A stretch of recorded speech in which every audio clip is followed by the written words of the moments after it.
Going up against Quentin Bradley. Quick win by Baudouin. That shows you how valuable he can be at getting possession. The Brock Badgers have 20 minutes to try and make up this 4-goal deficit. And boy, it's hard to like their chances much because they just look kind of fatigued. And we talked about how they had to play last night.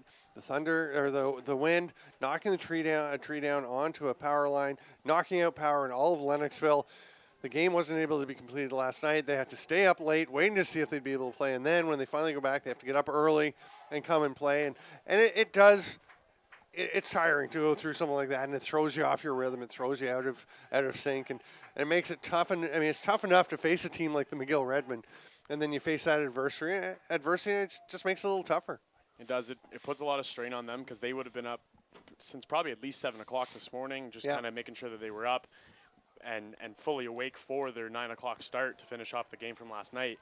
And the Redmen didn't start today till 5 o'clock, so they were able to get a nice sleep in and have a chilled out day until they had to come play right now.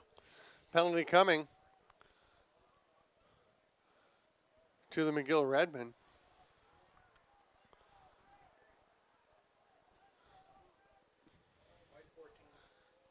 It's going to be Connor Goodwin with the slash. Hold and a slash. Yeah, we did see 2 indications. So it's going to be quite an advantage here for Brock with an opportunity to try and cut into this 4-goal lead. This is where that long stretch of about 25 minutes the McGill didn't score. It's going to put the pressure on.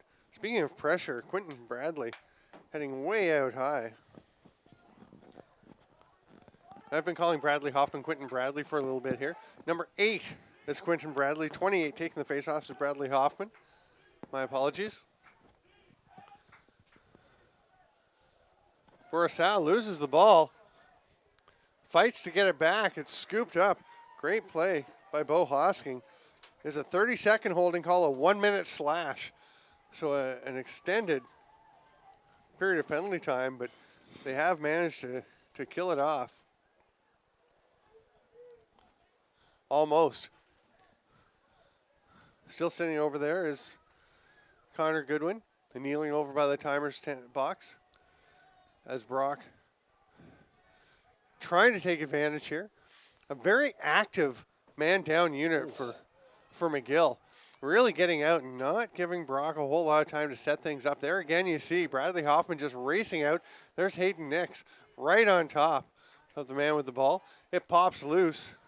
And Brandon Slade picks it up. There's a shot.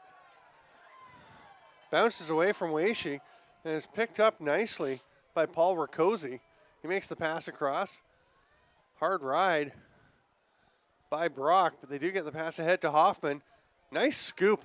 Reaching out with the long stick. He's knocked down. A penalty coming to Colton DeWolf. Check from behind.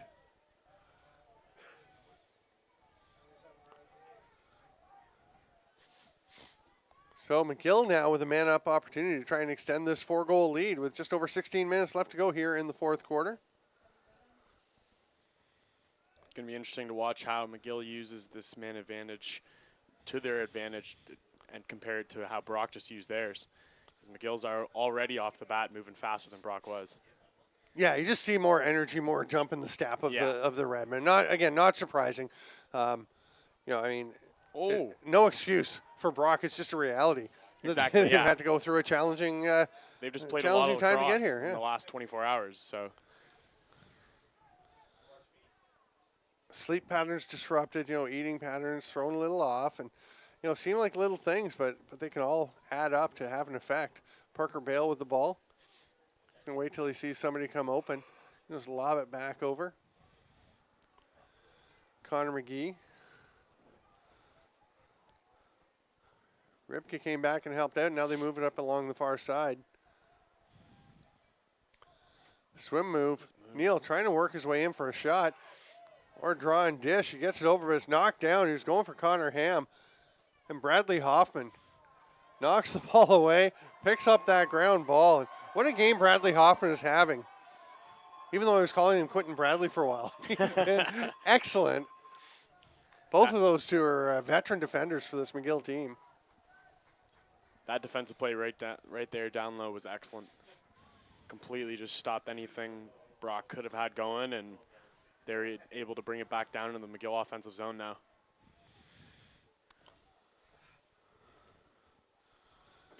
McGill setting up in the offensive end. Again, they're up by 4, 14 minutes to go.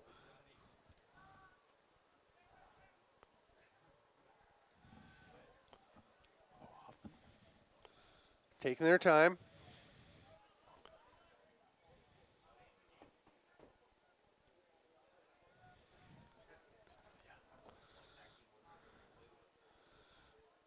Swim move.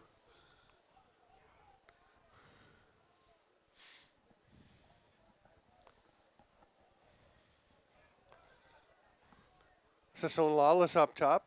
He's got a couple of goals for the Redmen tonight. Looking for a third. Steps back, throws it over. Flag on the field Drew now. Laird, yeah, the flag comes down. So Brock taking a penalty.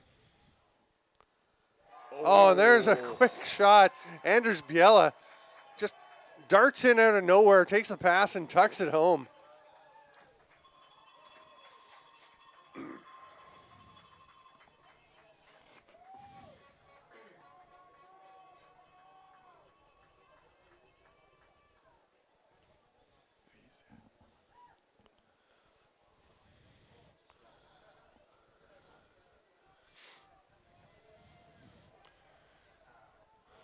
Josh Kelly's going to go over and serve the penalty. That's just a nice, quick release. Again, darting in, McGill so good at exploiting when they see an opening. Just zipping in Anders Biela, one of the many talented players on this club, and he just finishes that one. And he has such a quick shot that Guinea was there and had himself in the proper position, but Biela just saw the opening and he fired that shot hard. Hoffman with pressure on Baudouin, who got the ball after the face-off violation. Baudouin will give it to Karam. Brock trailing 7-2. We talked about the offensive drought for the Redmen, but of course Brock hasn't scored since the 16:36 mark of the third quarter. So they're looking at about 8 minutes, but before that, they hadn't scored since the opening goal of the game, just about 13 and a half minutes in. So they've had some pretty extended droughts themselves. And again, credit this McGill defense for what a great job they've been doing for holding them off. They've completely shut them down. Like Brock isn't able to move the ball around how they want it to, and then they try and force passes, and then it just ends up being given away, and the McGill defenders are able to recover it. Brock trying to get something set up. And again, I mean, you mentioned it, you put it so well, just the little hop and the step or the jump. But there's a goal. Just as I was going to say, Brock doesn't seem to have a whole lot of energy. They get some with a nice finish by Nick Ribka. That was a perfect play, too. It was just a nice give-and-go pass, and he was able to receive it back out front and put it right by Weishi. And Ribka, a guy who didn't play, doesn't spend maybe quite as much time on the field, maybe isn't quite as tired, but yeah, he just tosses it over there and then cuts down. It's not a direct give and go. He kind of passes it, the one pass, and then down to Brandon Slade, who just hits Ribka as he sprints down the seam. And that's Slade showing how he can be helpful in the offensive zone with that quick pass, the good look out front, and he's able to help his team and get a nice assist on the board there.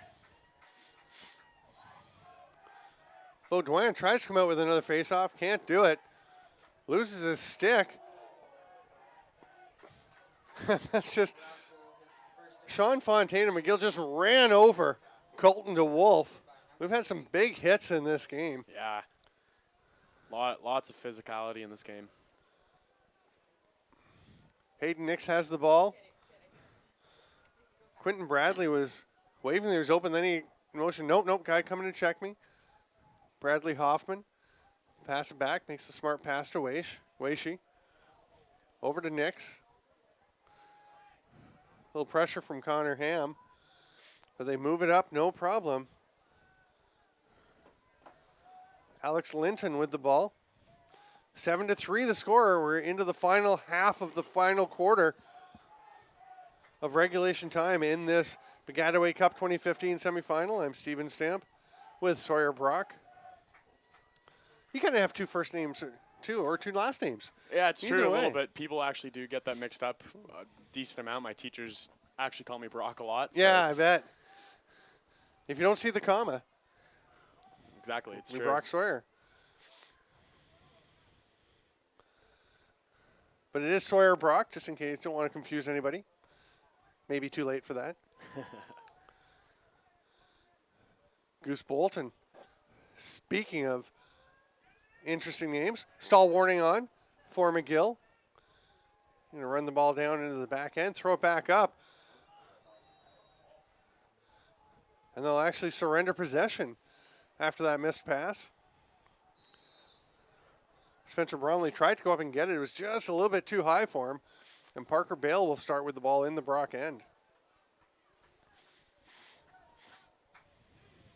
Good athletic attempt there from Bromley, though, showing off his vertical. Yeah. Bale taking his time.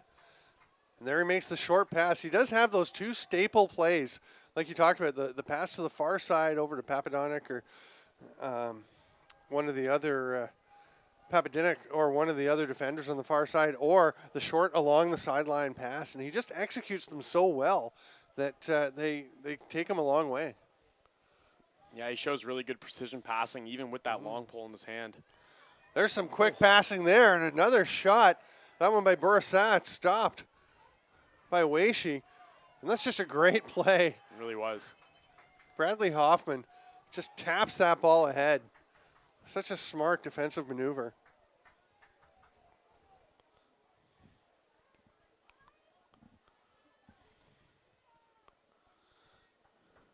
McGill with a 4-goal lead, up 7-3. Less than 8 minutes to go here in the fourth quarter of the semifinal.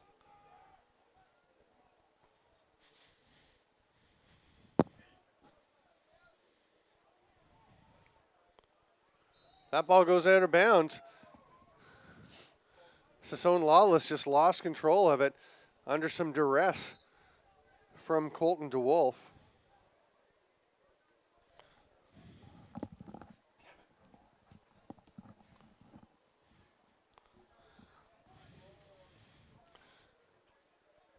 Brock making the slow progress up the field.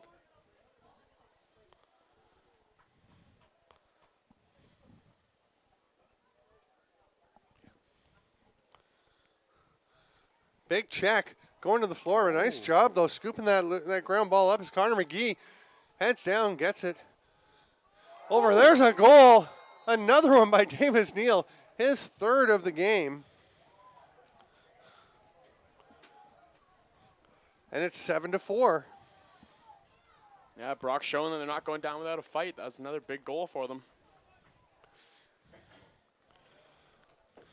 You know, and we've talked about how they don't seem to have the jump. They don't seem to have the energy that you might expect in this game if they hadn't had that the adversity they've had to go through to get here. But, boy, a lot of heart this for sure. team is showing. And when they get the opportunity out front of the net, they're definitely, even if they're down a little bit of their energy, they're not missing out on any of their shots. I'm not sure if we've mentioned it during this game, but Brock does have 19 rookies in their roster. They're a young team.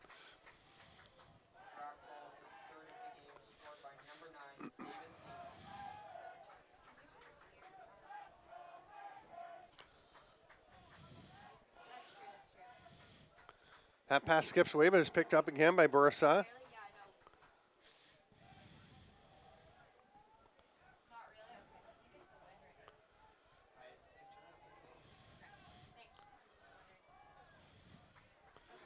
Little trap behind the net by Slade.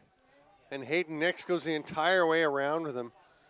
Nix doing a nice solid job again of keeping Slade from having too big an influence in this game. Part of the reason McGill's been successful.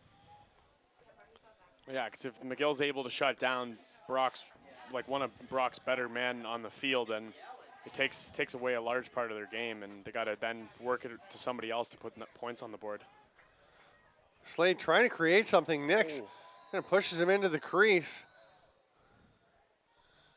A little pushing and shoving there after the whistle, and a couple of flags go up. They're not going to put up with much of that, and both players will head off.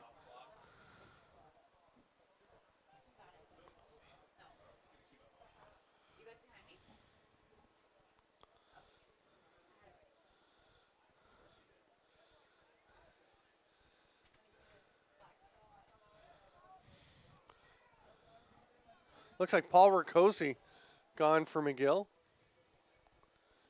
I'm not sure whether that was Bursaw or for Brock. I think it may have been.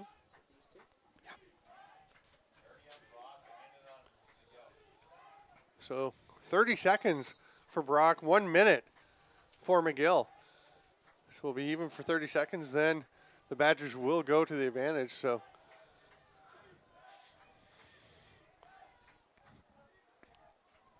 the Badgers start with the ball.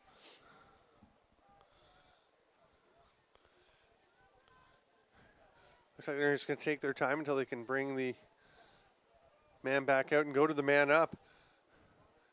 If they can get a man advantage goal here, as Bursaw does return, it would bring them within 2. If they were able to get that man advantage goal right now, still have plenty of time to be able to get those extra 2 to bring it to the tie as well. So, well, it's amazing how much energy you can get from a goal to get you closer late in the game like this. Even if you are kind of tired, you get the adrenaline going. Nice little side pass from Ham.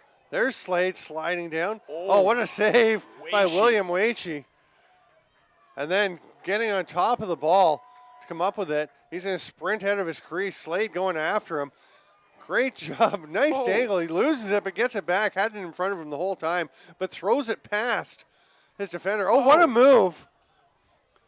Just kind of get position. That was Spencer Bromley getting body position and coming up with the ball. Now it goes out. Bromley saying he was hitting the face mask by a stick. He was. He was. Parker Bale with the strip and comes up with the ball.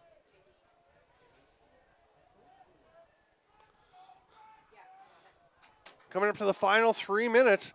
Again, the clock will stop on the scoreboard in about 5 seconds. We will keep you up to date. Thanks to Claire Webb, as she's going to be updating us as we're into stoppage time here. Oh, what a shot! Big goal there for the Badgers. Nick Ribka again. It's 7-5, and they are creeping back into it. And this is where the inability of McGill to add a few more goals and add to that lead. I mean, they looked like they were in control early on, and they just couldn't add any more goals. And it's coming back to bite them as Brock is pulled within 2. And we talked about the hop in the step, the jump in the step. Definitely a little bit more for the Badgers. Yeah, and especially after that goal now, that'll give them, with just under 3 minutes to go in this fourth quarter, like 2 goals is still attainable. It's still doable, and especially with Beaudin winning those faceoffs. Wins the faceoff to himself, heads down, and they go quickly after it. Ham, though, is stripped. Waitche's going to run the field, throw it ahead. It bounces away from Ricosi, and Brock's going to get it again. Nice. Oh, and then the ball pops loose. Brock does hang on to it, though. Nice alertness by Jake Nyhouse to get that ball, and they're going to go all the way back to their own end. And suddenly, Brock is right back in this game. Well, I guess not suddenly. They've been kind of building over the last 6 or 7 minutes. Oh. Huge hit. Nick Karam, we can see him as a scorer, but he lowered the boom there. There's going to be a timeout to McGill as they grab the ball. Karam they will read call that time. Hit 20 feet before it was coming. He was moving when he laid that. 2:14 remaining to play. Yeah, Karam just saw it developing. You're right. That was about actually almost 20 yards. Yeah. He saw that coming. The player with his head down trying to pick up the ball, and Karam, perfectly clean hit, just nailed him in the chest as the player stood up. And the intensity of this game, Stephen, we were talking earlier that it's kind of been slow, kind of been little like laid back, but now coming into these last few minutes, both teams are kind of turning it on, and Brock's really fighting to get these 2 goals back and bring themselves to a tie. And, last year in the semifinals, McGill and Western met. And McGill won that easily. I think it was 15-6. They were just all over Western. Western did not have a good game, and McGill had a great game. And I've talked to Tim Murdoch about that, and he almost felt like winning that easily in the semi wasn't a good thing for them as they went into the final against Guelph, and Guelph just took it to the Redmen in that final. It wound up being a fairly close game simply because McGill scored 8 or 9 goals in the fourth quarter. Wow. But, I mean, Guelph was way ahead. They just ran away with that game and held on at the end. And so, if McGill is able to come through this one, this challenge should put them in better position, according to what they, Tim was saying, to be prepared for tomorrow, having some challenge in your semifinal and a good competitive game. Well, especially tomorrow, and if McGill's able to take this game, they have to meet the Western Mustangs tomorrow. Yeah. Who's a very, very strong team. They showed that against Bishops earlier today. Yeah. And McGill's going to need to come in and with their A game and be able to apply that to the game if they make it there tomorrow at 1. Yeah, they've got 2 minutes and 14 seconds until that becomes a reality for them. Connor Goodwin with the ball. Great place to put your faith in the All-Canadian. Connor Goodwin. Got Nicholas Brands or Josh Kelly out on him.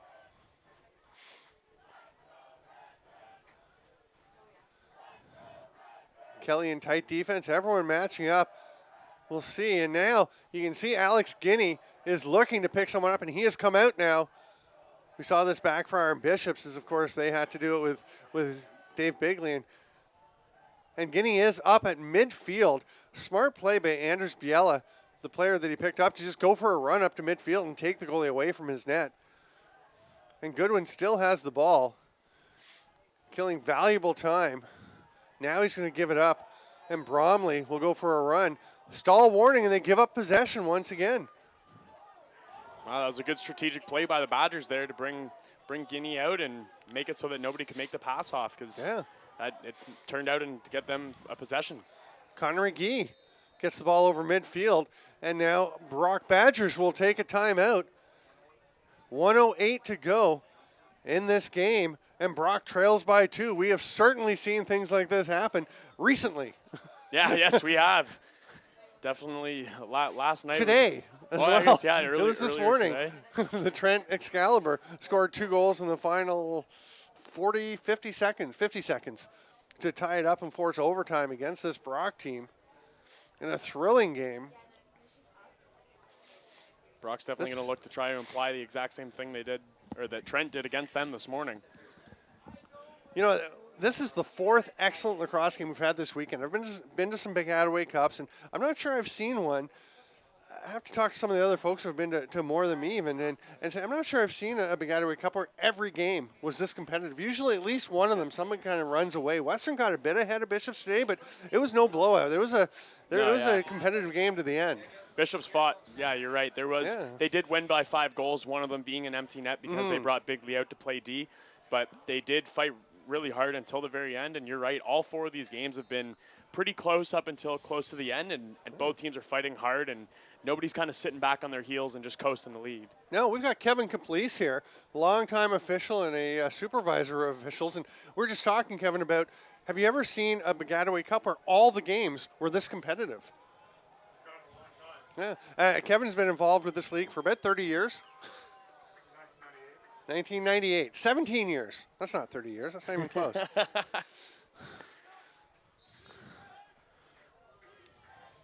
Still, that's a long way, going back quite a ways. And, what a great weekend of lacrosse here. Showcasing the CUFLA brand. And what a save by William Weishi. Nick Rybka almost had the hat trick. Rybka really stepping up in this semifinal. What an opportunity. Bradley Hoffman now. You couldn't ask for a better guy to have the ball in his stick other than maybe Connor Goodwin. Hoffman will make the pass across to the far side where Cozy has it. He's going to run away from a check and just lob it back across to Hoffman. Hoffman hits Goodwin.